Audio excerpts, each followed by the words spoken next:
இப்போ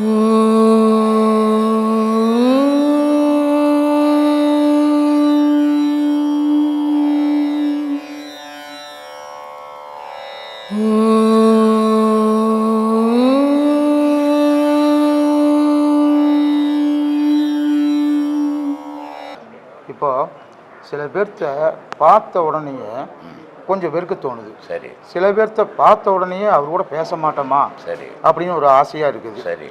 சில பேர்த்த பார்த்தோம்னா அவர் கூடயே கொஞ்சம் தூரம் போயிட்டு வரலாமா அப்படிங்கிற மாதிரி இருக்குது. சரி. இது வந்து எதனால் வருது? மன சம்பந்தப்பட்டதுங்க. சரிங்க. இது மனசு. இப்போது நீங்கள் கல்யாணத்துக்கு முன்னாடி அம்மா பொண்ணு பார்க்க இட்டு போகிறாங்க. சரிங்க. ஒரு பொண்ணை பார்க்குறீங்க. சரிங்க. ஐயோ இது வானம்மா எனக்கு பிடிக்கலன்றீங்க. ஆமாங்க. இன்னொரு பொண்ணை இட்டு போகிறாங்க. இது பரவாயில்லம்மா இருந்தாலும் இது வானா எனக்குன்றீங்க. இன்னொரு பொண்ணை இட்டு போய் காட்டணுன்னா கட்டிக்கிறீங்க. மூணுமே பொண்ணு தான். ஏன் இந்த வேற்றுமை வந்தது? ஏன் வந்தது? மனசுக்கு பிடிக்கல. மனசுக்கு எது பிடிக்குதோ அது உறவு கொள்ள நினைக்குது. சரி சரி. அது மாதிரி ஒரு மனுஷனுக்கு ஒரு மனுஷனை பார்த்தா சரி இவர்கிட்ட உறவு கொள்ளலான்ற மனம் தோணுது. ஒரு மனுஷனை பார்த்தா இவருக்கு நமக்கு சம்மந்தமே வானான்னு தோணுது. இது மன சம்மந்தப்படும். இது ஒன்றும் அதிசயம் இல்லை. இது உங்களுக்கு மட்டும் இல்லை, எல்லாருக்கும் தோன்றது தான். சரி சரி. அப்புறம் சிறந்த கல்வியாளர்கள் கூட அதாவது மாணாக்கர்களாக வெறுக்கப்படுற மாதிரி சரி அதே மாதிரி நல்ல அருமையான தாய் தகப்பன் கூட தன்னுடைய மகன் மகள்களால் வெறுக்கப்பட்டு ஒதுக்கப்படுறாங்களே, இது எதனாலங்க ஐயா? ஆசையா இல்லை. ஆசையா இல்லை. இப்போ உங்களுக்கு எத்தனை பசங்க? எனக்கு ஒரு பொண்ணுங்க ஐயா. ஒரே ஒரு பொண்ணு. என்ன படிக்குது? காலேஜில் படிச்சுன்னு இருக்குது. ஒரு குழந்தைய பெற்றோம்னா ஒரு தாய் தகப்பன் கூட வச்சு வளர்க்கணும். சரி. அதுக்கு பாசத்தை உண்டாக்கணும். சரி. ஹாஸ்டலில் சேர்த்து படி அப்படின்றது, அப்பா அம்மா வேலைக்கு போகிறேன் நாங்கள் பணம் சம்பாதிக்கணும் உங்களுக்கோசம் தான் சம்பாதிக்கணுன்ட்டு அதுங்களுக்கு பாசமே தெரியாத ஆயா வளர்க்குறது, இப்படிலாம் வளர்க்குறதெல்லாம் அப்படி தான் ஆகும்.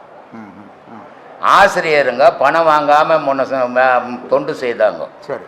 அப்போது மாணவர்களும் பயந்தாங்க, ஆசிரியர்களும் அவங்க கடமையை செய்தாங்க. இப்போ மாணவர்களும் பயப்படுறதில்ல, ஆசிரியர்களும் அவங்க கடமை செய்யறதில்லை. ஏன் தெரியுமா? இப்போ ஒரு மாணவன் ஒரு தப்பு செய்கிறான்னா ஆசிரியர் அடிக்கணும்னு அவசியமாக கிடையாது. அவருக்கு விரோதியாக அந்த பையன் தப்பு செய்யும் போது கண்டிக்கிறாரு. ஒரு அடி அடிச்சுட்டாருன்னா அவர் வீட்டில் போய் சொல்லிட்டு ஊரையே கூட்டு போய் ஸ்கூலாண்ட நிற்கிறான். ஆசிரியர் என்ன நமக்கு எதுக்கு இந்த தொல்லை அப்படின்ட்டு விட்டுடுறான். ஏன்னா முதல்ல நம்ம புள்ள சரியா இருந்தானா ஏன் ஆசிரியர் அடிச்சான்னு தாய் தகப்பன் சிந்திக்கணும். அதை சிந்திக்கிறது இல்லை. என் பிள்ளைய நீ எப்படியா கை வைக்கலாம்? ஏன் தெரியுமா? காசு கொடுத்து படிக்க வைக்கிறான். அதனால இந்த அதிகாரம் வருது. காசு இல்லாத படிக்க வச்ச காலத்துல அன்பு இருந்தது, இப்ப அதிகாரம் வருது. அதனால ஏற்படுற விளைவுகள் எல்லாம் இல்ல. நான் கேக்குறது, பெற்றோர்கள் வந்து ரொம்ப அன்பா வளர்த்துறாங்க, ஒரே இதில் அன்பா வளர்க்குறாங்கன்னு நீ எப்படி சொல்ற? ஆனா அந்த குழந்தைகள் வெறுத்து எப்படி அன்பா வளர்க்குறாங்கன்னு சொல்ற? உனக்குள்ளவே அன்பை வச்சுக்கினா அது அன்பா வளர்க்குறாங்கன்னு அர்த்தமா? அதுக்கு முதல்ல நீ படிக்க வைக்கும் போதே என்ன சொல்லி படிக்க வைக்கிற? எம்மா நீ அன்பா இருக்கணும், நீ அறிவாளியா இருக்கணும், நீ திறமசாலியா இருக்கணும், நீ 4 பேருக்கு உதவி செய்யணும்னு தானே படிக்க வைக்கணும். ஆனா நீ என்ன படிக்க வைக்கிற? நல்லா படிக்கணும், நிறைய வேலைக்கு போகணும், நிறைய சம்பாதிக்கணும் அப்படின்னு தானே படிக்க வைக்கிறீங்க. அங்கே அன்பு வரும். அப்புறம் நம்மளுடைய செயலை பொறுத்து தான் குழந்தைய வளரும். எம்ஜிஆர் பாட்டில் ஒரு படத்தில் ஒரு பாட்டு இருக்கும், எந்த குழந்தையும் பிறக்கும்போது நல்ல குழந்தை தான், அது கெட்டவன் ஆகிறதும் நல்லவன் ஆகிறதும் அன்னையின் வளர்ப்பில்லைன்ட்டு. அது மாதிரி நம்ம வளர்க்குறதுலாம் பாதி கெடும் குழந்தை, மீதி அது வந்ததுலேயே கெட்டு போகும். ரொம்ப நன்றி. விவசாயம் செஞ்சுட்டு இருக்கோம். சரி. விவசாயத்தில் வந்து ஒரு கணவன் மனைவி இருவரும் சேர்ந்து விவசாயம் செய்யும்போது அந்த விவசாயம் வந்து ரொம்ப செழிப்பாக இருக்குது. சரி. விதை நெல் நம்ம விதைக்கிறோம், அந்த விதை நெல்லும் செழிப்பாக வருது. சரி. அதுபோல் இந்த உண்மையான இந்த ஆன்மீக பயணத்தில் வந்து குடும்ப வாழ்க்கை வந்து ஈடுபடலாமா? அதாவது தாம்பத்திய உறவு இந்த உபதேசம் வாங்கின பிறகு எல்லாரும் தாம்பத்திய வாழ்வு இல்லாமல் வாழவே முடியாது. கணவன் மனைவியா சும்மா ஒன்றா ஏமாற்றிக்கின்னு இருக்கலாம். எனக்கு என் மனைவி அந்த தொடர்பு இல்லைங்க, நான் ஆன்மீகத்தில் போன பிறகு அவங்களுக்கு எனக்கு எந்த உறவும் இல்லைன்னு சொல்லி ஊரை ஏமாற்றிக்கின்னு இருக்கலாம். ஆனால் நிஜத்தில் ஒரு ஆணும் பெண்ணும் ஒரே இடத்துல இருந்தால் தாம்பத்தியம் இல்லாமல் வாழவே முடியாது. கணவன் மனைவி வாழ்ந்து தான் ஆகணும். இந்த விவசாயம் கிராமத்தில் ஒரு பழமொழி தெரியுமா? சும்மா வந்த மாட்டை நல்லாவில் கட்டி ஓட்ட எண்ணிட்டு. அது மாதிரி என் மனைவி தான் நீட்டு தாம்பத்தியம் எண்ணிட்டு ஒரு மாதத்துக்கு 30 நாள் போகக்கூடாது. அது தாம்பத்தியம் இல்லை, அது வெறி. தாம்பத்தியன்றது மாதத்துக்கு 2 வாட்டி போகணும், கூடலாம், தப்பு இல்லை. அதனால் ஆன்மீகம் பாதிக்காது. நான் அன்னாடம் போவேன், என் மனைவி தானே என்ன போனீங்கன்னா ஆன்மீகமே வராது. அதனால் அது மாதிரி போகிறது ஒன்றும் தப்பு இல்லை. சரிங்க. நான் சின்ன வயசில் வந்து இப்போ கோயிலெல்லாம் ஆடு வெட்டுறாங்க இல்லைங்க. சரி. ஸோ அதை பார்த்து நான் அப்போ இருந்தே தேட ஆரம்பித்தேன், ஏன் அப்படி வெட்டுறாங்க அது இதுன்னுட்டு. ஸோ அதிலிருந்து தேடி தேடி சாமி அப்படிலாம் கேட்கல, அப்படி இது பண்ணலன்னு நான் வந்தேன். சரி. நான் பார்த்தீங்கன்னா ஒரு குடிசை இதில் தூங்கியிருக்கேன். சரி. அப்படி தூங்கி ஒரு பெரிய ஹோட்டலில் தூங்கியிருக்கேன். சரி. 2 தூக்கமும் ஒரு மாதிரி தான் இருக்குது. சரி. சந்தோஷமும் பட மாட்டேங்கிறேன், சோகமாகவும் இருக்க மாட்டேங்கிறேன், ஆனால் நிம்மதியாக இருக்கிறேன். சரி. இது கரெக்டாக இருக்கிறது. இப்போது எதனா ஒரு எக்ஸாம்பிள் பாஸ் ஆனாலும் ஒரே மாதிரி தான் இருக்கேன், ஃபெயில் ஆனாலும் நான் ஒரே மாதிரி தான் இருக்கேன். சரி. இப்போ எதனா ஒரு இழப்பு வந்தாலும் அது நினச்சி ஒரு கஷ்டம் வர மாட்டேங்குது. சரி. இது ஏன் இது மாதிரி நான் இருக்கிறேன்? உன்ன மாதிரியே எல்லாருங்கிறாங்களா? இல்லைங்க. ஏன் இல்லை? கஷ்டப்படுறாங்க. இப்போ ஏன் இல்லை? தெரியல. இதெல்லாம் ஒவ்வொருத்தனுடைய மனப்பக்குவத்தை பொறுத்துக்குது. இதுக்கும் ஆன்மீகத்துக்கு சம்பந்தமே கிடையாது. உலகத்தில் வாழறோம், ஒருத்தன் வாய் ருசிக்கு வெட்டி துணுக்குன்னே இருக்கிறான். ஒருத்தன் வெட்டுறதை பார்த்த ஏன் இப்படி இவனை வெட்டினா என்ன அவன் பாவமாக்குது இதுன்னு நினைக்கிறான். 2 பேரும் நினச்சவன் மனுஷன் தான் செயலில் இருக்கிறான். அவன் மனசுக்கு ஏற்ற மாதிரி நினைக்கிறான். இப்போ அம்மா செத்து போது 6 மாதம் ஏந்துக்க மாட்டான் ஒரு புள்ள, அந்த பாசம். அம்மா செத்து போது முதல்ல ஓஞ்சி தொல்லன்னு நினைக்கிறான் ஒரு புள்ள. 2 பேரும் பிள்ளைங்க தான், அம்மா தான் பெற்றுது. அவன் மனசை பொறுத்து வாழ்க்கை, அவன் மனசை பொறுத்து செயல். இதுதான்மா வாழ்க்கை. இல்லை எதுவுமே நிஜம் கிடையாது, எல்லாம் பொய்யா போக போகுது. நிஜம்ன்றது உன்னுடைய ஆன்மாவோ, நிஜம்ன்றது உலகத்தை ஆள்ற இறைவனும் தான் நிஜம். மீது எல்லாம் பொய் பொருள் தான். இந்த பொய்யே தான் தோற்ற பொருளாகுது. இந்த பொய்யை தான் நம்பி நம்ம வாழ்ந்துன்னுக்குறோம். இந்த உண்மை தெரிகிற வரைக்கும் இதெல்லாம் இருக்க தான் செய்யும். அதனால் இது ஒன்றும் தப்பு ரைட்டுன்னு சொல்ல முடியாது. உன் மனசுக்கு எது பிடிக்குதோ அது செய். சரிங்க. அப்புறம் இப்போ கர்ம வினையை வந்து நீங்கள் இப்போ நான் புண்ணியம் வரணும்னா தர்மம் பண்ணுன்னு நிறைய வீடியோவில் சொல்லியிருக்கீங்க, பார்த்துருக்கேன். எனக்கு அந்த புண்ணியமும் வேணாம், ஆனால் நான் தர்மம் பண்ணுறேன், நல்லது பண்ணணும். புண்ணியம் சேர்ந்தால் மறுபடியும் நான் பிறப்பேன், அதுக்கான பலனை அனுபவிப்பேன். அதில் என்ன வரப்போகுது? எனக்கு ஒன்றும் வராது. சந்தோஷம். தர்மமே பண்ணாத, தர்மமே பண்ணாதப்பா, புண்ணியம் வந்துடும் தர்மம் பண்ணினா. ஆனால் பாவமே பண்ணாத இரு பார்க்கலாம். ஒரு மனுஷன் பாவம் பண்ணாத ஒருத்தனை காட்டுங்க உலகத்தில் பார்க்கலாம். நீ நடக்கும்போது 4 எறும்பு செத்து போகுது, நீ பாவம் பண்ணாத இருக்குதையா? வாயில் பேசுறதுலாம் நல்லா இருக்கும், செயலில் செய்ய முடியாது. அதனால் தர்மம்ன்றது இது எல்லாத்தையும் தடுத்து நிறுத்தது தான் தர்மம். எனக்கு புண்ணியம் வேணாம் பாவம் வேணான்னா வாழ்ந்துட்டு போ, அது உன் விருப்பம். சொல்ல வேண்டியது என் கடமை சொல்லின்னுக்கிறேன். நீ எடுக்கலாம் போய், எனக்கு என்ன நஷ்டம், எனக்கு என்ன லாபம்? ஒன்றும் கிடையாது. அந்த புண்ணியம் வந்து எனக்கு சேரக்கூடாது. அதான்பா, புண்ணியம் வானா உனக்கு, பாவம் வானான்னு சொல்ல பார்க்கலாம். அதுவும் தான் சோத்துனாது இருக்கும், பாவம் இருக்காமல் இல்லாமல் இருக்கும். நீ சாப்பிட ஆரம்பிச்சிட்டீங்கன்னா எப்போ சாப்பிட்றியோ அப்போல்லாம் பாவம் வரதான் செய்யும். என்ன வேலை செய்கிற?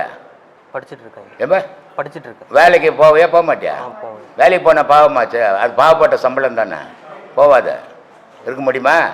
அதனால் உலக வாழ்க்கையை யோசித்து பாரு. தனிப்பட்ட முறையில் நீயா ஒரு கற்பனை பண்ணின்னு வாழ, அதை வாழவே முடியாது உன்னால். இப்போ நீ படித்ததெல்லாம் யாருடைய துட்டில் படித்த? அவன் எவ்வளோ பெரிய பாவம் தெரியுமா? அது எவ்வளோ பெரிய பாவம் தெரியுமா? நீ சம்பாரிச்சு படிக்கல இல்லை, அவங்க எவ்வளோ கஷ்டப்பட்டிருப்பாங்க உன்னை படிக்க வைக்கிறதுக்கு.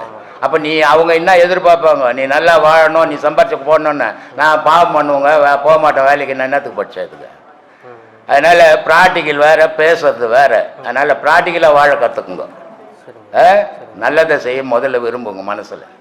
எனக்கு பாவம் வேணாம் புண்ணியம் வேணாம். பாவனுக்கு ஒரு அடையாளம், புண்ணியத்துக்கு ஒரு அடையாளமாக அதெல்லாம் விருப்பம் இருக்குது. நல்லது செய்ய, இப்போ நல்லது செய்யாதெல்லாம் எப்படி செய்வேன்? நீ நினச்சிக்கினே இருந்த போதுமா?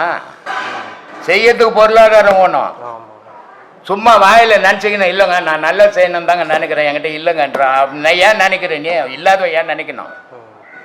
இருக்கிற கொடுக்குறவன் நினைக்கணும், கொடுக்க முடியாதவன் ஏன் நினைக்கணும்? அதை அதனால் பேசுகிற விஷயம் இல்லைப்பா, இது ரொம்ப பெரிய விஷயம். பேசுறதுக்கு நல்லா இருக்கும், எல்லாரும் பேசலாம், ஆனால் எல்லாராலையும் செய்ய முடியாது. செய்யறதுக்கு முயற்சிகள் பண்ணுங்க. ஓ அது என்னென்னா, நம்ம ஆத்மா அப்பா, நம்ம மனசு வந்து புல்லுன்னு சொன்னீங்க. உடலை மறந்துடுங்க, உயிரை மட்டும் நினைக்கணுன்னு சொன்னீங்க. எனக்கு அந்த உயிரை நீங்கள் அதுவும் சொல்லிட்டீங்க. என் உடம்பு எப்படி ஏற்குது, 3 விதமாக இருக்குதுன்னு சொல்லிட்டீங்க, அதுவும் எனக்கு புரியுது. இந்துவாக தான் என் உயிர்னு சொன்னேன், அதுவும் எனக்கு புரியுது. அது எப்படி உணர்றது அந்த உயிரை அப்படின்றது எனக்கு உணரணுன்னா நீ அதிலே போனால் தான் உணர முடியும். ஐயோ, பாடம் உபதேசம் வாங்கு, அதை செய்துனே வரும்போது அங்கே சொல்லிக் கொடுப்பாங்க எதை நினைக்கணும்னுட்டு. அதை செய்யும்போது போக போக போக போக உணர ஆரம்பிப்பேன். இது உணர்றது வந்து ஒரு நாள் ஏம்பா எப்படிப்பா அப்படின்னு உணர்றது இல்லை.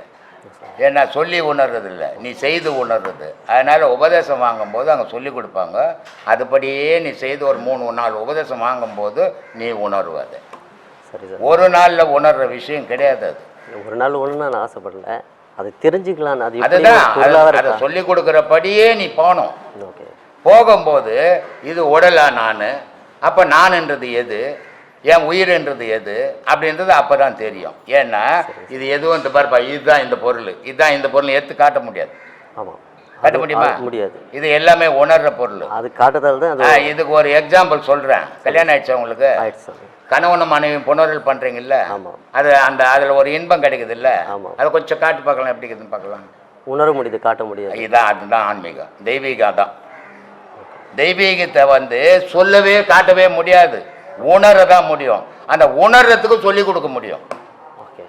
சொல்லி கொடுக்குறபடி போங்க, உணர்வீங்க. சரிங்க சார்.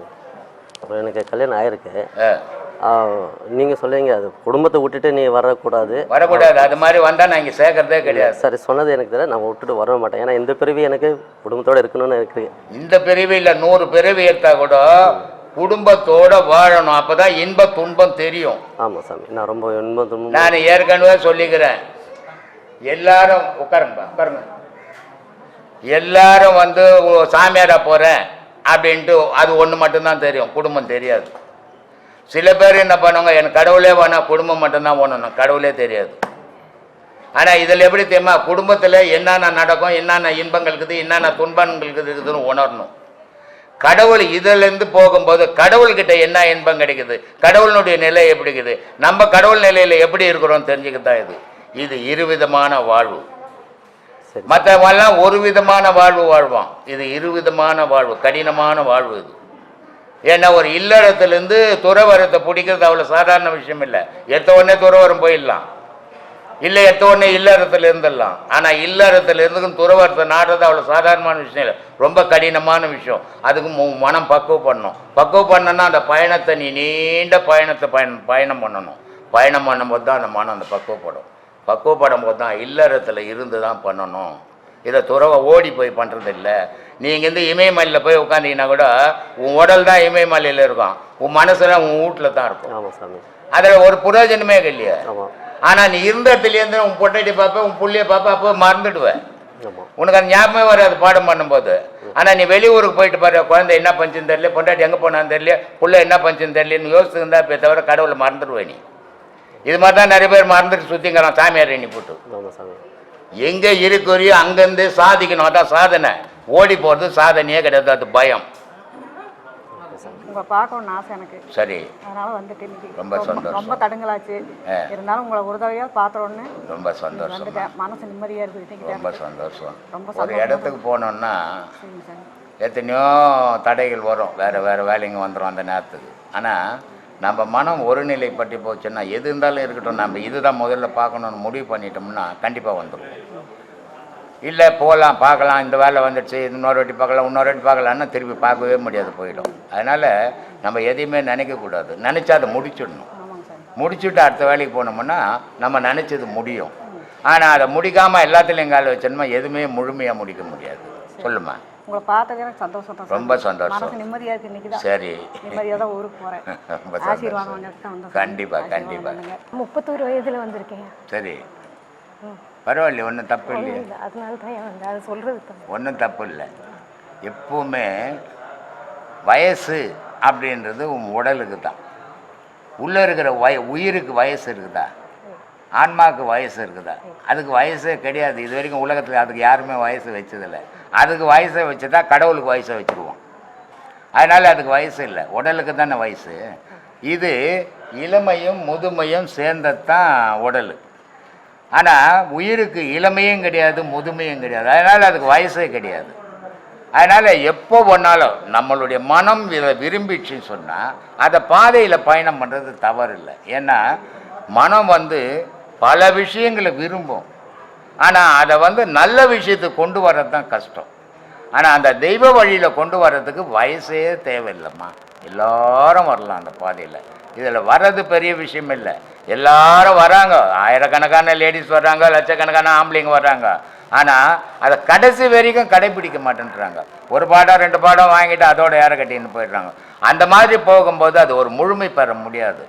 இப்போ ஒரு வீடு கட்ட போகிறீங்க, ஒரு கடைக்கால் போடுறீங்க முதல்ல, அதுக்கப்புறமா ஒரு லெண்டில் மட்டும் கட்டுறீங்க. கடைக்கால் மட்டும் போட்டு விட்டுட்டு நான் வீடு கட்டிட்டுங்கன்னு சொல்ல முடியுமா? இன்றைக்கி ஆன்மீகம் அப்படி தான் போயின்னு இருக்குது. என்ன பேஸ் போட்டு விட்டுட்டு நான் பெரிய ஆன்மீகவாதின்னு முழுமை பெறதே கிடையாது. ஆனால் ஒரு குரு கிட்ட போனால் முழுமையான உபதேசங்களை வாங்கி நம்ம முழுமை பெறும்போது தான் முழுமையான சீடராக மாற முடியும். அப்போ தான் நீ நாளைக்கு மற்றவங்களுக்கு சொல்ல முடியும். அதனால் அந்த மாதிரி முழுமையான உபதேசம் வாங்குங்க. இதுக்கு வயசே தேவையில்லை, மனசு தான் வேணும். மனசு சரியாக இருந்ததுன்னா எந்த வயசுலையும் எதையும் சாதிக்க முடியும். ஆனால் மனசு பலவீனமாக இருந்ததுன்னா சின்ன வயசுலேயே கூட எதையும் சாதிக்க முடியாது. அதனால் மனம்தாம்மா அதுக்கு முக்கியமான பொருள். உலக வாழ்க்கைக்கு மனம், இறைவன் அடையிறதுக்கும் மனம்தான் தேவை. வெளியே பார்க்கும்போது உலகமாக தெரியுது, உள்ளே பார்க்கும்போது இறைவனாக தெரியுது. இந்த மாற்றங்கள் தான் வித்தியாசமாக தவிர, ஆனால் ரெண்டுக்கும் தேவைப்படுறது மனசு தான். அந்த மனசை சீர் பண்ணுங்க, எல்லாருக்கும் உண்டு அந்த அருள். இறைவனுடைய அருள் எல்லாருக்கும் உண்டு. இறைவன்கிட்ட வேற்றுமையே கிடையாது, மனுஷனுடைய மனசில் தான் வேற்றுமை. சொல்லுமா? இல்லை 18 உபதேசம் வாங்கணும், அப்போ தான் நீ முழு நிலைக்கு வர முடியும். ஆனால் இது 18 உபதேசம் வாங்குறது அது அவங்க குடும்ப சூழ்நிலையை பொறுத்து இருக்குது. ஏன்னா ஜென்ஸுங்க எங்கன்னா போனோன்னா பொண்டாட்டிக்கிட்ட சொல்லாத கூட அப்போ ஒரு இடத்துக்கு போயிட்டு வரேன்னு கிளம்பி வந்துடுவாங்க இல்லையா? ஆனால் அவங்களே வர பயப்படுறாங்க, பொண்டாட்டி கேட்டுக்குன்னு தான் வராங்க. சில பேர் ஏம்மா போட்டா வேணாமா, நீ சொன்னீன்னாட்டம்மா போவேன் அப்படின்னு சில கணவன்மாரங்கள் வராங்க. ஆனால் கணவனுங்களுக்கு இந்த கதி, லேடிஸ் வந்து அப்படி போகவே முடியாது, நினச்ச உடனே போக முடியாது. எங்கேயும் கணவன்கிட்ட சொல்லணும், பிள்ளைங்கிட்ட சொல்லணும், பொண்ணுக்கிட்ட சொல்லணும், அப்பா அம்மா கிட்ட சொல்லணும். இவ்வளோ சிக்கல் இருக்குது. அதுவும் வர்றது வழியே பார்த்து நேரங்காலம் பார்த்து வரணும். ஆம்பளைக்கு அதெல்லாம் கிடையாது, அவனே பயப்படுறான், பொம்பளைங்க பயப்பட மாட்டாங்களா? அதனால் உங்களுக்கு மனசு எது பிடிக்குதோ அதை நாடுங்க, அதுதான் நிம்மதியை தரும். யார் சொல்கிறதையும் கட்டாயத்துக்காக எதையுமே செய்யாதீங்க. செய்தீங்கன்னா உங்களுக்கு நிறைவே கிடைக்காது. அது நான் சொன்னாலும் சரி, கடவுளே வந்து சொன்னாலும் சரி, உங்கள் மனசுக்கு எது சரின்னு பார்த்தோ அதை செய்யுங்க. அதுதான் உங்கள் வாழ்க்கைக்கு நிம்மதியை தரும். அவர் சொன்னாருங்க அதனால் செய்துங்க, கடவுள் சொன்னாருங்க செய்யணும், யார் சொன்னாலும் உங்களுக்கு நிம்மதி கிடைக்காது. உங்கள் மனம் சொல்கிறது தான் நிம்மதி கிடைக்கும். அதனால் உங்கள் மனம் சொல்கிறபடி நீங்கள் வாழுங்க. தெய்வ சக்திக்கும் தீய சக்திக்கும் என்ன ஐயா வேறுபாடு? தெய்வ சக்தி பொறுமையாக வேலை செய்யும், தீய சக்தி அவசரமாக வேலை செய்யும். அதுக்கு தான் சொல்லியிருக்கிறது, அரசன் அன்றைய கொள்வான் தெய்வம் நின்று கொள்ளுன்னு சொல்ல. அதனால் தெய்வ சக்தி நிதானமாக இருக்கும், காத்து இருக்கும், சமயம் பார்த்துக்கணும். தீய சக்தி அப்போவே செய்யணும்னு விரும்புவோம். தெய்வ சக்தி நிதானமாக பார்த்து நிரந்தரமாக அழிச்சிடும். ஆனால் தீய சக்தி நிரந்தரமாக அழிக்க முடியாது, அந்த நேரத்துக்கு தொந்தரவு கொடுத்துட்டு போயிடும். என்ன விஷயம், உன்னை என்ன பண்ணுச்சு? பின்ன தீய சக்தி பற்றி நீ ஏன் பேசுகிற? கடவுளை பற்றி தானே பேசணும். கோயில் பூசாரி, ஒரு கோவில் அம்மன் கோயிலில் பூசாரி, அம்மன் கோயிலில் இருக்கட்டும், பெருமா கோயிலாக இருக்கட்டும், தெய்வத்தை பற்றி தானே கேட்கணும். தீய சக்தியை பற்றி நீ பேசக்கூடாது, வர பக்தருங்க தான் பேசணும். ஏன்னா உனக்கு நீ எப்போ தெய்வத்தோட தெய்வ அர்ச்சனை பண்ணின்னுக்கிறியோ உனக்கு ஒன்று மட்டும்தான் தெரியணும், கடவுள் தான் இருக்குது, வேற எல்லாம் இல்லைன்றது தான் தெரியணும். வரவங்க தான் குழப்பத்தில் வரும், அவங்களுக்கு தான் நீ சொல்லணும். நீயே போய் தீய சக்தி இருக்குதான்னு சொன்னால் அப்புறம் வரவங்க என்ன நினைப்பாங்க? சொல்லு சாமி. ஒரு கோவிலில் ஒரு பூஜாரியாக இருப்பான், சொல்லுங்க. பெருமா கோயிலில் சின்ன கோயிலாக இருக்கும் அது. ஆனால் அவன் திருப்பதிக்கு 10 வாட்டி போய் வருவான். அப்போ இவன் பண்ணுற பூஜை பொய் தானே? உண்மை, பொய் தானே பண்ணுறான். நீ ஒரு பூஜாரி ஆக்கும்போது நீ அந்த கடவுளை நம்பணும். நீ நம்பினா தான் அங்கே வரவங்களுக்கு நம்பிக்கை வரும். நீயே இன்னொரு கோயிலுக்கு போய் வந்தீங்கன்னா உனக்கு எங்கே நம்பிக்கை வரும் அவங்க வரவங்க மேலே? அதனால் ஒரு பூசாரியாயிரு, நீ யாரா ஒன்றா இரு. தெய்வத்தை நம்பும் போது உலகத்தில் தெய்வம் மட்டும்தான்டா பெருசுன்ற நம்பிக்கை முதல்ல உங்களுக்கு வரணும். எந்த சக்தியும் தெய்வத்துக்கிட்ட செல்லாத. தீய சக்தி, காட்டேரி, முனேஸ்வரன், பில்லி, சூனியம், ஏவல் எதுவுமே அங்கே தெய்வ சக்தி கிட்ட நிற்காது. ஆனால் அந்த நேரத்துக்கு ஒரு நாளைக்கு ஜுரம் வந்து போலியா, அந்த மாதிரி கதை அது. தெய்வ சக்தி நிரந்தரமாக படுக்க வச்சிடும். அதனால தெய்வ சக்தி கிட்ட தீய சக்தி எல்லாம் ஒன்றும் செல்லாது. தீய சக்தி இருக்குதுன்ற மனசுல ஏத்துக்கினீங்கன்னாவே தீய சக்தி வந்து செயலுக்கு புரியும். அதனால அது இல்லை, கடவுள் மட்டும்தான் இருக்குதுன்னு நினச்சிட்டிங்கன்னா கடவுள் இருக்கும். மனம் தான் எல்லாத்துக்கும் மனசு தான் காரணம். ஒருத்தன் ஒரு 12 மணிக்கு போகிறான், சரி ஐயா, இருட்டில் போடான்றான், போகிற வழியில் ஒரு சுடுகாடு இருக்குது. அவன் போகும்போது அங்கே சுடுகாட்டில் ஒன்றும் இல்லை, ஒன்றும் இல்லை. போகும்போது இவன் கற்பனை பண்ணின்னு போகிறான். மனசுக்குள்ள. சுடுகாட்டில் தாண்ட போகிறோமே, அங்கே எத்தனை பேய் இருக்குமோ, எத்தனை முனேசர் இருக்குமோ, எத்தனை காட்டேர் இருக்குமோ, எத்தனை கன்னி பொண்ணு இருக்குமோ நினச்சின்னு போனேன்னா நாளைக்கு செத்து போயிடுவான். அங்கே எதுவுமே இவனை பண்ணல, சரிங்க. இவன் மனசை இவனை கொண்டு போச்சு. ஆனால் ஒருத்தன் பாரு நான் தாண்டா பேய அப்படின்னு போனான்னா அவனுக்கு மறுநாள் 50 வருஷம் உயிரோடு இருப்பான். எல்லாத்துக்கும் பேஸ் அடிப்படை மனசு. இது எதை விரும்பி போய் பிடிக்குதோ அதில் நின்றுடும் அது. அதனால நம்ம தெய்வ வழியில போறவன் தீயது இருந்தால் கூட அதை அடுத்தவங்ககிட்ட சொல்லக்கூடாது. ஏன்னா அடுத்தவனுக்கு நம்ம தைரியத்தை ஊட்டணுமே தவிர பயம்படுத்தக்கூடாது. அதுதான் இந்த ஆன்மீகவாதியினுடைய வேலையா இருக்கணும். அவனை பயம்படுத்தி துட்டு பறிக்கிற வேலையா இருக்கக்கூடாது. அப்போ இவனுக்கே இன்னும் தெய்வத்தை பத்தி தெரியலன்னு அர்த்தம். அந்த மாதிரி இருங்க. என் கேள்வி காரணம் என்னன்னு கேட்டீங்களா ஐயா? எங்கள் சித்தப்பா பையன் சின்ன வயசு, சரி, ஒரு 30-35 வயசு, 2 குழந்தைங்க. சரி, ஒரு 20 நாளைக்கு முன்னாடி அந்த சம்பவம். சரி, இது மாதிரி சொல்கிறேன், ஒரு ஆபத்து இருக்குது, அதை வந்து கொஞ்சம் பயம்பத்திரமா கேட்கல. அவன் குடியில் போய் வீழ்ந்து சொன்னது ஆபத்துக்குது. நான் தான். சரி, அதை கேட்காம குடியில் போய் குடிச்சிட்டு போய் பைக்கில் வீழ்ந்து ஆள் ஸ்பாட்லேயே அவுட்டு. இதை அவனுக்கு போய் பைக்கில் வந்து செத்து போகிறான், காரில் குடும்பத்தோடு போய் செத்து போட்டான். டாட்டா பொண்ணை வந்து பெங்களூரில் இடம் வாங்கி வந்து ஃப்ளைட் இறங்கும்போது மாட்டின்னு செத்து போட்டான்னு என்ன பண்ணுறது?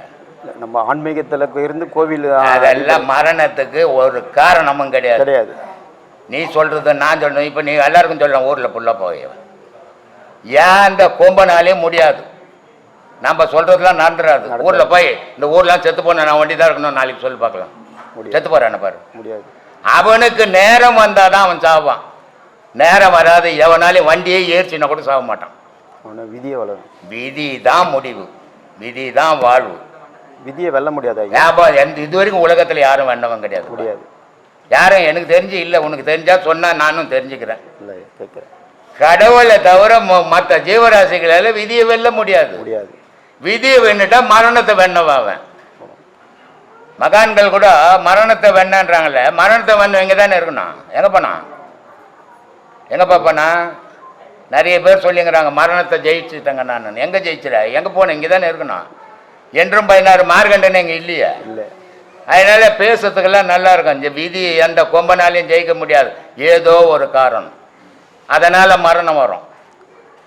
முருக பக்தன் ஒருத்தன், ஒரே புள்ள, ரொம்ப கடவுள் பக்தி. தண்ணி வாங்கிட்டு வரத்துக்கு இங்கே மிக்கிலன்ட்டு பாண்டிச்சேரிக்கு போனானுங்க. மோட்டர் பைக்கில் போய் 4 பேர் ஆக்சிடென்ட் ஆகி போச்சு, செத்து போட்டான். கண்டபடி முருகனை திட்டுறான். முருகன் போய் சாராயம் வாங்கினா சொன்னானா சொல்லு. அதனால இப்போ நீ சொல்லி செத்து போட்டா தீய சக்தி வந்து கொண்டு பிடிச்சால. அவன் விதி முடிஞ்சு போச்சு. நீ சொன்னதால அவன் ஜாவல. நீ ஏன் ஒரு கற்பனை பண்ணி நீ உன்னை ஏமாத்திக்காத. அதனால அதெல்லாம் சும்மா கற்பனை கதை. சரி. 20 வயசுல உபதேசம் வாங்கலாமா? 20 வயசாவது 15 வயசுல வாங்கணும். வாங்கினாக்கா 35 வயசுல அவன் ஆன்மீகவாதியா மாறுவான். என் மூத்த மகனை கூப்பிட்டு வந்திருக்கேன். அது யார் ஒன்னா இருக்கட்டுங்க. 15 வயசுல இருந்து உபதேசம் வாங்கலாம். அதுல உண்மையான பற்று இருந்தா. அப்பா சொன்னதால நான் உபதேசம் வாங்கினேன், அம்மா சொன்னதால வாங்கினேன், ஃப்ரெண்டு சொன்னதால வாங்கினன்றவனுக்கு அது செல்லுபடி ஆகாது. அவன் மனசுக்கு வந்து அது ஆன்மீகத்தை அதான் அப்படி போறவனுக்கு தான் இது செல்லும். சரியா, ரொம்ப சந்தோஷம். என்ன கஷ்டப்பட்டீங்க? 2 வீலர் மெக்கானிக்காக இருந்து சின்ன வயசுலேருந்து. அதுவா கஷ்டம்? அது கஷ்டம்லாம் அதெல்லாம் நினைக்கல. ஊரா மட்டும் வீட்டில் 4 எருமாட்டம் மேய்ச்சின்னு ஒரு படி சோத்து உட்காந்துங்க அந்த நான் அதை விட கஷ்டம் இது. அதெல்லாம் கஷ்டம். கஷ்டம் உட்படாத ஒரு மனிதனே கிடையாது. அதான் சாமி, எல்லாரும் கஷ்டப்பட்டு வரோம். அந்த இருந்தாலும் பாரு, நேற்றெல்லாம் போய் ஷூட்டிங் எடுத்தாரு பாண்டவர் எல்லாம். இப்போ வந்து இங்கே உட்காந்துக்கிற துட்டு கோசம் கஷ்டப்பட்டாதான் துட்டு சம்பாதிக்க முடியுது. 2 இடத்துலையா கஷ்டப்படணும். கஷ்டப்படுறவன் தான் மனுஷன். கஷ்டப்படாம சாப்பிட்றது மிருகம். சொல்லு. இப்போ அதெல்லாம் எனக்கு நீ என்ன கேட்க வந்த அது சொல்லு. உன் கஷ்டம் எல்லாம் இங்கே தீர்றது சாமி. இல்லை கல்யாணம் வந்து ஆனாதான் வாழ்க்கை நடத்த முடியும் அப்படின்னு சொல்லி எல்லாரும் சொல்றாங்க. சரி, நான் அதெல்லாம் வேண்டான்னு முடிவு பண்ணி. நீ எல்லாரும் சொன்னா நான் யாருக்குமே இது சொல்றதே கிடையாது. இல்லை சாமி, நான் அதை பத்தி நினைக்கல. நான் வந்து சில பேர் என்ன கேட்பாங்க, சாமி நான் கல்யாணம் பண்ணிக்கிட்டான்னு. இல்லை சாமி, நான் வேண்டான்னு அதை நினைக்கிறேன் சாமி. இப்போ வந்து நான் வந்து அதில் உபதேசத்தில் வந்துட்டு தனியாக வாழ்ந்து இதில் இருக்க முடியுமா? அதான்பா, நீ தான் முடிவு பண்ணணுமே தவிர இன்னொருத்த முடிவு பண்ணக்கூடாது. இன்னொருத்த முடிவு பண்ணான்னா நாளைக்கு என்ன சொல்லுவ, அவன் கல்யாணம் வானா நீ போ இப்படின்னு சொல்கிறான். நாளைக்கு ஒரு உடம்பு சரியில்லை ஜுரத்தில் படுத்துப்பேன், ஒரு கிளாஸ் தண்ணி கொடுக்க ஆள் இருக்காது. அப்போ என்ன தெரியுமா சொல்லுவேன், நான் அப்போவே கல்யாணம் பண்ணியிருந்தேன், என் பொண்டாட்டி நேற்றுக்கு பிரியாணி பண்ணி கொடுத்துருப்பேன். ஆண்டாள் பேச்சை கேட்டு நான் கல்யாணம் பண்ணிக்கல, குடிக்க கூட தண்ணி கொடுக்கலன்னுவேன். இல்லை கல்யாணம் பண்ணிக்கோ அப்படின்னு சொல்லிட்டான்னு வச்சுக்க, குடும்பத்தில் பொண்டாட்டி தொடப்ப கட்டுன்னு சாத்த ஆரம்பிச்சான்னு வச்சுக்கோ, நான் கல்யாணம் பண்ணிக்க நிம்மதியாக இருந்திருப்பேன், அந்தாள் சொந்தாலும் பண்ணின்னு இப்போ உதப்படுறேன்னுவேன். அதனால உன் மனசு என்ன முடிவு எடுக்குதோ அதை செய். எவன் பேச்சும் கேட்காது, நான் என் பேச்சு கூட கேட்காது. கேட்டீங்கன்னா நீ உருப்பட முடியாது. என் பேச்சை கேட்டா கெட்டு போடுவீங்க. உண்மையா சொல்றேன் நான். உங்க மனசு என்ன சொல்றது அதை செய்யுங்க. நான் முழுமையா ஆன்மீகத்துல அவ்வளவுதான். அதை முடிவு பண்ணிக்கின்னு போ, சந்தேகமாவே கேட்காத. சரி முழுமையான ஆன்மீகத்தை பாப்பாருமா, எனக்கு எந்த கேள்வி பதில் கிடையாது அப்படின்னு போயிடணும். இல்லை பண்ணிக்கலாமா பண்ணிக்குவானா வேணா, உனக்கு 2 விதமா மனசு ஏங்குதுன்னு அர்த்தம். அதனால அதெல்லாம் வேணாம். போனோன்னா போ, வேணான்னா விட்டுடு. போகணும் முடியும். அவ்வளோதான், போய் நேர். பதட்டப்படுறாங்க ஒரு சில வேலை செய்யும்போது, அந்த பதட்டத்தை கையாளுறது எப்படி சாமி? பதட்டத்தெல்லாம் கையாள முடியாது. பசி வந்துச்சு, கைகாலெலாம் ஆடுது, இதை கண்ட்ரோல் பண்ண முடியுமா? ஓட வேண்டியதை போட்டால் நிற்க வேண்டியது தானே நிற்க போகுது. போட வேண்டியதை போடாமல் பதட்டத்தை நான் கண்ட்ரோல் பண்ணுறேன்னு சாப்பிடாம கண்ட்ரோல் பண்ண உக்காந்து முடியுமா? ஃபியூஸ் போடும். என்ன வேணுமோ எது வேணும்னு தெரிஞ்சு பண்ணணும். பதட்டம் எங்கெல்லாம் வரும்? ஒரு நிதானமாகிற மனுஷனுக்கு பதட்டம் வருமா? நடந்து போய் நேக்குறோம், ஒரு வேனு நம்மளை அப்படியே ஒராசிக்கின்னு போகுது. இப்போ நம்ம மனசு எப்படி இருக்கும்? பக்கு பக்கு பக்குன்னு துடிச்சிக்கும். நீ அதுலேருந்து வெளியே வந்தால் தான் திருப்பி அது அடங்கும். அப்போது ஏதோ ஒரு விஷயம் நம்ம வாழ்க்கையில் நடக்கும்போது துடிக்கிறது உயிரோட இயல்பு, அதை தவிர்க்கவே முடியாது. வீட்டில் ஒருத்தர் செத்து போட்டாரு, நீ பக்கு பக்குன்னு இல்லாமல் சிச்சினே இருப்பியா? இல்லை சார், செத்து போயிட்டாருப்பா, ரத்தமும் சதையமாக நம்ம கூட இருந்தார். இப்போ இல்லை, நம்ம மனசு வேதனைப்படாமல் இருக்குமா? இருக்கும், துடிக்கும். அது இந்த உயிரோட இயற்கை, அதெல்லாம் அடக்கவே முடியாது. நீ அதை அனுபவிச்சு தான் ஆகணும். ஆனால் அப்படி ஒரு நிலை வரும், வந்தால் கூட கொஞ்சம் நேரம் ஆன பிறகு தான் உன் புத்தியே வேலை செய்யும். அப்போ தான் நீ நிதானத்துக்கு வருவே தவிர, பதட்டத்தை குறைக்கிறதுக்கு இங்கே மருந்து இல்லை. பதட்டமே வராமல் வாழறதுக்கான முயற்சியை பண்ணு. எது ஒன்றா நடக்கட்டும், நான் இப்படி தான் இருப்பேன்னு ஒரு வாழ்க்கையை நீ வகுத்து வாழப்பாரு. என்ன நடந்தாலும் உன் வாழ்க்கையில் பதட்டம் வராது. எதையும் எதிர்பார்க்காம இருக்கும்போது தான் பதட்டம் வரும். புரியுதா? ஒரு ராணுவ வீரர் இருக்கிறாரு, போர் மத்திய சென்ட்ரல் கவர்மெண்ட் வந்து, எப்பா பார்டரில் நீங்கள் எல்லோரும் வந்துடுங்க, லீவுக்கு போனவங்களாம் வந்துடுங்க, சண்டைக்கு தயாராகிட்டோம் வந்துருங்கன்றாங்க. வந்துருங்கன்னு சொல்லிட்டான் சாமி. இப்போ லீவு போட்டு வீட்டில் இருக்கிற எல்லா ராணுவ வீரரும் மூட்டை முடிச்சு கட்டி போகிறாங்க. எதுக்கு போகிறாங்க? சண்டைக்கு போகிறாங்க. சண்டைக்கு போனால் திரும்பி வருவோமா வர மாட்டேன் அவங்களுக்கே தெரியாது. ஆனாலும் அவனை அழுதுனா போகிறாங்க, அழுதுனா சாமி போகிறாங்க. தைரியமாக எப்படி போக முடிஞ்சுது? அங்கே போனால் திரும்பி வருவோன்னா வரமாட்டானா எந்த கேரண்டியும் இல்லை. ஆனால் என் நாடு எனக்கு முக்கியம்னு அவங்க நினச்சதுனால இந்த எந்த பதட்டமும் இல்லாமல் உயிரே போனாலும் என் நாட்டுக்காக போடணும்னு அவங்க தைரியமாக போகிறாங்கல்ல. அதே போல் வாழ்க்கையில் 1000 வந்தாலும் உயிரே போனாலும் நான் இப்படி தான் வாழணும் வாழ்ந்தேன்னா பதட்டம் வராது. அதை வாழாமல் பதட்டம் வராமல் மேனேஜ் பண்ணால் யாராலும் அந்த கையாளவே முடியாது. எதையுமே நீ ஃபேஸ் பண்ணும்போது தான் அங்கேருந்து நீ வெளியே வர முடியும். அதனால் ஒதுங்கி ஓடலான்னு நினச்சேன்னா உன்னை விடாமல் துரத்தும். எதிரில் போய் நில்லு. புரியுதா? உனக்கு நிற்கிறவன் எதிரி யாருன்னு தெரிஞ்சதுன்னா அவனோட பலம் பலவீனம் எது தெரிஞ்சு நீ முன்னே போய் நின்னாதான் எதிரியை நீ ஃபேஸ் பண்ண முடியும். இங்கேயே உக்காந்துன்னு அவனை ஃபேஸ் பண்ணலான்னா வாய்ப்பே இல்லை, பதட்டம் தான் இருக்கும். புரியுதா? பார்த்து சாமி, மனுஷனோட உண்மையான இயல்பு தான் என்ன சாமி? உண்மையான இயல்பு நிலை என்ன? அவன் தெரிஞ்சிக்காமல் இருக்கிறது தான் ஒரு மனுஷனுடைய இயல்பான விஷயம். சாமி நீ யாரு? நான் தான் சாமி முன்சாமி, நான் தான் சாமி கன்சாமி. இது ஒரு முன்சாமி இருக்காரு, கன்சாமி யாரா இருக்கீங்களா? அப்போ நான்ன்றதை அவங்க அடையாளம் படுத்திக்கிறது எது? இந்த அழியக்கூடிய இந்த வடிவத்தை தான். இதுதான்பா நான். ஆதார் கார்டில் ஃபோட்டோ பார்க்குறாங்க, யோ என்ன மாதிரி ஆகுறான், வேற யார் மாதிரியா இருக்குதுன்றோம். அப்போ அடையாளம் எங்கே இருக்குது? இந்த உடலில் வச்சுருக்குறோம் அடையாளம். புரியுதா சொல்கிறது? அப்போ இந்த உடையாளத்தில் இருக்கிற இந்த உடலில் இருக்கிற அடையாளம் நான் நினச்சிக்கிற மனுஷனுக்கு வந்த நோக்கம் எதுன்னு தெரியாது. அப்போ அவங்கள எப்படி புரிய வைக்க முடியுமா? அதுதான். அப்போது வந்த நோக்கம் எதுன்னு எப்போ தெரியும்? இந்த உடல் நான் அல்ல, இந்த மனம் நான் அல்ல, அதையும் தாண்டி உள்ள ஒரு பொருள் இருக்குது, அதுதான் நானுன்னு யாருக்கு அந்த உணர்வு வருதோ அவங்களால மட்டும்தான் இதெல்லாம் பேச முடியும். புரியுதா? அதை நோக்கி தான் நம்மளோட பயணம்லாம் இருக்குது. இப்போ இந்த ஸ்பீச்செல்லாம் எதுக்கு? எல்லாரையும் முட்டாளாகிறதுக்கு பேசிக்கிறோம் இல்லையே. எல்லாரும் விழிப்படையணும். ஒரு விஷயத்த இங்கே ஒரு சம்பவம் நடக்குது, நேருக்கு நேர் பார்க்குறவங்களுக்கு ஒரு விஷயம் புரியும், அந்த பக்கம் இருந்து பார்க்குறவங்களுக்கு ஒரு விஷயம் புரியும், இருந்து பார்க்குறவங்களுக்கு ஒரு விஷயம் புரியும். வாழ்க்கைன்றது நடக்கிற விஷயம் எல்லாருக்கும் ஒரே மாதிரி தான் நடக்கும். ஆனால் அவங்கவுங்க அதை பார்க்குற விதம் தான் ஒரு மனுஷனுக்கும் வித்தியாசத்தை ஏற்படுத்துது. புரியுதா? ஒருத்தன் காதலிக்கிறான், ஒரு பொண்ணை காதலிச்சிட்டான், அந்த பொண்ணு கை பிடிச்சிட்டான், அது வேற கதை. இப்போ லவ் ஃபெயிலியர் ஆனவொடனே ஒருத்தன் என்ன பண்ணுறான்? தூக்கு போட்டு செத்து போடுறான், தற்கொலை பண்ணிக்கிறான். ஒரு கும்பல் என்ன பண்ணுது? அடட நீ இல்லைன்னா என்ன, வேறே ஒருத்தன் போகிறான். இன்னொன்று என்ன பண்ணுறான்? எனக்கு கிடைக்காது யாருக்கும் கிடைக்கூடாதுன்னு ஒரு முயற்சியெல்லாம் பண்ணுறான். காதல் தோல்வின்றது ஒரே விஷயந்தான். இது எத்தனையோ பேரோட வாழ்க்கையில் நடக்குது. ஆனால் எல்லாரும் ஒரே மாதிரியே செய்கிறாங்க. அவங்கவுங்க பக்குவங்களுக்கு ஏற்ற மாதிரி ஒருத்தன் அதை கடந்து போகிறான், ஒருத்தன் வெட்டு குத்துன்னு போகிறான். காரணம் என்ன? அவங்கவுங்க பக்குவம். அந்த மாதிரி இங்கே எல்லாருக்கும் விதவிதமாலாம் கஷ்டம் வரல, எல்லாரும் ஒரே மாதிரி தான் கஷ்டப்பட்டு வரோம். ஆனால் எல்லாரும் அவங்க கஷ்டத்தை பார்க்குற விதத்தில் மாற்றம் வருது. என்ன மாதிரி யாரும் கஷ்டப்படலன்னு ஒருத்தன் நினச்சிட்டானா அவன் ஒரு தண்ணிக்கிற கிணத்துல இல்லை, பாழடைஞ்ச கிணத்துல ஊற்றான். தண்ணிக்கிற கிணத்துல ஊந்தா கூட நீச்சலாச்சாச்சு யாருன்னா வர வரைக்கும் பண்ணிக்கலாம். பாழடைஞ்ச கிணத்துல ஊந்துட்டா கை கால் உடஞ்சி செத்தே போக வேண்டியதுதான். அந்த மாதிரி நிலை வரக்கூடாது யாருக்கும். புரியுதாப்பா? பார்த்துக்கோ, கேள்வி கேட்கறது பெருசு இல்லை, வாழ்க்கையில் அதெல்லாம் கடைப்பிடிக்கணும். புரியுதா?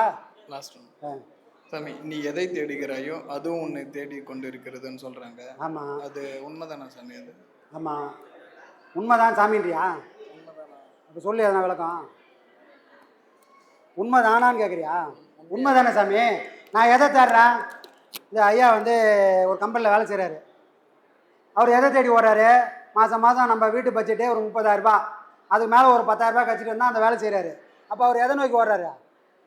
சம்பளத்தை நோக்கி ஓடுறாரு. அப்போ அதை நோக்கி ஓடும்போது அது கிடைக்குதா இல்லையா? கிடைக்குது. எதை நோக்கி ஓடினாலும் கிடைக்கும். ஆனால் இறைவன் மட்டும்தான் அவனை நோக்கி யார் ஓடலையோ அவனை தேடி அவன் வருவான். மற்ற உலக பொருள்கள் எல்லாம் நீ தேடினா மட்டும்தான் கிடைக்கும். நீ தேடாமல் கிடைக்கிற ஒரே பொருள் இறைவன் மட்டும்தான். புரியுதா? அதனால தான் இறைவனை தேடாத, உன்னை நோக்கி நீ திரும்பு. தேடினா அவன் கை வரமாட்டான். உலகத்தில் இருக்கிற பொருள் மட்டும்தான் நீ தேடினா கிடைக்கும். ஏன்னா அது எல்லாத்துக்கும் வடிவங்குது. வடிவம் உள்ள எல்லாத்தையும் பொய் பொருள்னு ஐயா சொல்கிறாரு. பொய்யானதை மட்டும்தான் நீ தேடி ஓட முடியும், பொய்யானதை மட்டும்தான் நீ தேடினா கிடைக்கும்.